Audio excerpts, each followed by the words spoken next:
Kitu changu chenye mimi najiaminia nacho kwanza ni uaminifu na kazi safi ninayoifanya. Kitu chenye kilinspire nikawa fashion designer ni kwa sababu ya kwanza ni kutokana na kitu ambacho mimi nilikuwa nakipenda kabisa zaidi.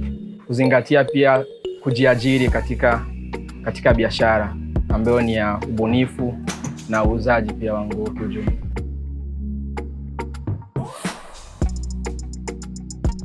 So baada ya miaka 10 nahitaji kuwa mtu mkubwa zaidi, na nina matarajio ya kutokuwa fashion designer wa kambi peke yake ama wa Turkana peke yake, labda kuja kuwa fashion designer wa ulimwengu mzima na kuonesha dunia nini ambacho nakifanya na talent ambayo niko nayo katika upande wa fashion design. So watu ambao wanaanza pia mimi naweza nikawashauri tuseme ya kwamba wawe waaminifu na waamini katika talent ambayo wako nayo na waifanyie kazi, kwa sababu ulimwengu wa leo tunaelekea katika talent.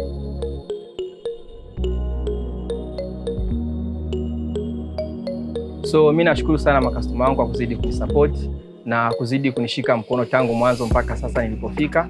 So na naomba pia wasiniachilie, maana nina mengi na nina ndoto kubwa ya kufanya katika biashara hii ya fashion. So nahitaji wawe pamoja nami, waendelee kunisupport na wahimiza watu wengine pia kuja kutembelea biashara yangu na kuja kuona makubwa ambayo tunafanya mahali hapa.